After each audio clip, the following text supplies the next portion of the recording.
All right, everyone, we're going to go and get things started. We would like to welcome Brandon Wu to the Media Center here at the Mexico Open at Vidanta.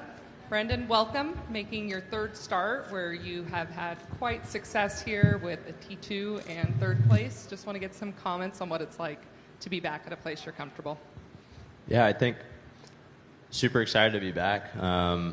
Obviously, like you said, had past success here, and I think that breeds a little bit of confidence just being at a place that I enjoy being at and have played well. I think just, playing these practice rounds the first 3 days, just nice to be out here, feeling good. And I really like where the golf course is at. It's in great shape. We have beautiful weather, especially after a rainy West Coast swing. And, yeah, just excited to be here.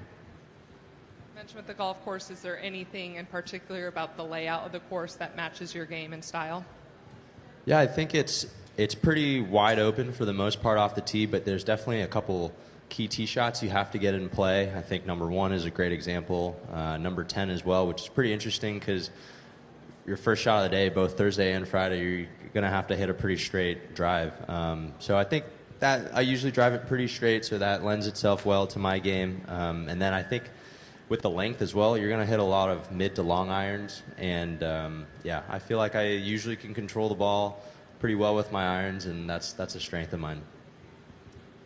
With both years, what was it like to be in the mix with players like Jon Rahm and Tony Finau on Sunday? What memories, any in particular, you have from that?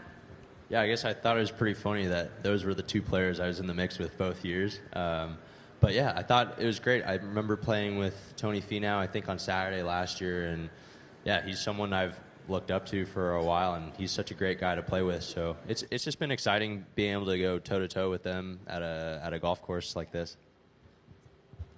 And here, staying at Vidanta, what's it like with the people and community and the fans that come out to watch and support the tournament?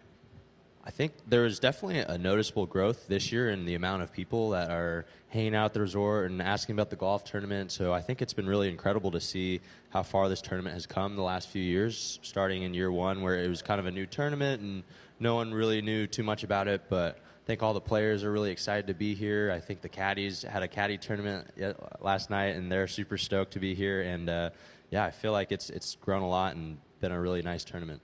Did your caddy partake in the tournament last night in the par 3? My caddy did not partake, so I think he went out to watch a little bit and hang out, so they all had a good time. We have time for some questions. I'll have a few more, but if anyone else does, we'll get a microphone over to you.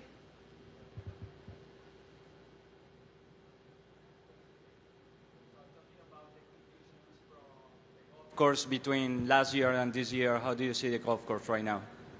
Yeah, I think the biggest change is probably it's a little bit softer, and I think maybe that's due to just the time of year. We've come, I think, April or May the last couple of years, and this year it's in February. But I think the softness makes the golf course a little bit longer, which has been maybe something to adjust to. I think, for example, I hit a couple 5-woods into the par 4s today and yesterday, and usually it's maybe like a 5 or 6 iron. So I think the greens are still rolling really nice. The ball sits up really nice in the fairway, so I think it's in really good shape still. And besides you, who's your favorite player to win this week? I'll go with someone other than myself, I guess, because that's probably the usual answer. But I think with it being a little bit softer, I think Tony Finau is probably the person to beat. He's had a lot of success here the past couple of years, and the course suits his game well, so I'd watch out for him. Brandon, I'm Pepe Villalba from Multimedios and Grupo Milenio here in Mexico. Why do you think this golf course has suited your game to be able to have strong finishes and be able to compete year after year? And what do you think about the talent of the Mexican golfers in recent years? Raúl Pereda in the PGA Tour, Santiago de la Fuente is going to be competing in the Masters. What do you think of the Mexican talent in recent years?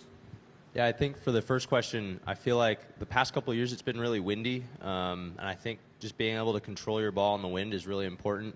I think I've putted well on paspalum grass as well. I think maybe just seeing the slopes well, and I feel like the speed is really comfortable for me on the greens. So I think that's a couple factors that has lent itself to me playing well here the past couple of years. And yeah, I think it's been amazing to see sort of the surge of young Mexican golfers playing really well, and I think this is a great week for them. A lot of them in the field I know competing, and yeah, I'm excited to see what they can do on the PGA Tour.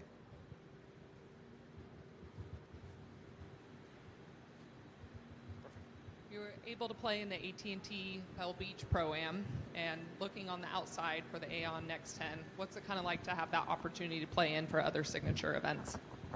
Yeah, I think as professional golfers, we're all just looking for the chance to be able to play in. I think that's the key, and we're all confident in our own abilities to be able to play well and take advantage of those opportunities. And yeah, I think it's great because, you know, I was a little disappointed not to finish in that top 50 last year and be locked up for all the signature events, but I think how it's structured with the Swing 5 and with the top 10 or next 10, I think it's, yeah, great. You can have a hot stretch of a few weeks of great golf, and you'll be rewarded with playing a couple signature events. And yeah, I think that's what we're all shooting for.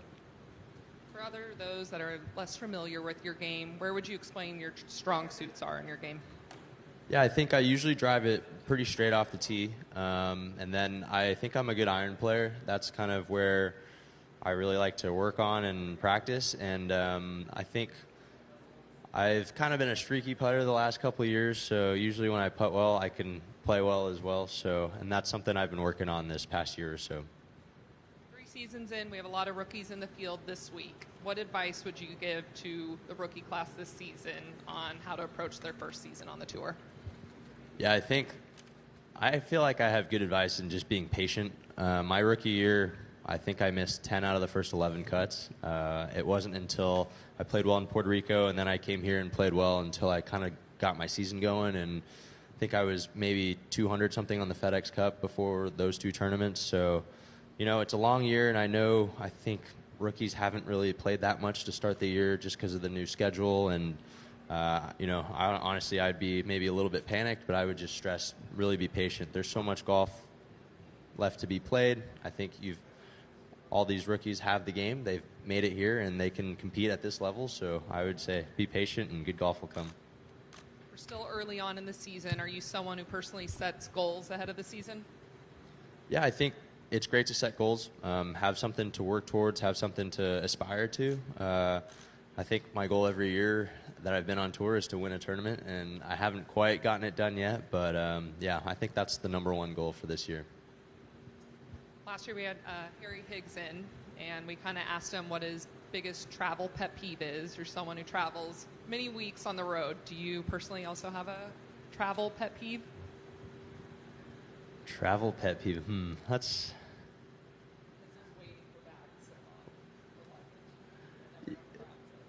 Yeah, honestly, I think the travel part in general can be kind of tedious. You know, just going week to week, like you said, waiting for bags. Sometimes your clubs don't show up. I think that's probably the biggest stressor. Just seeing, okay, are my clubs going to show up today? I have all these things planned. I want to go practice. I want to go play 9 holes, and your clubs don't show up. So I think, yeah, along with that, just the logistics of traveling is probably the biggest pet peeve.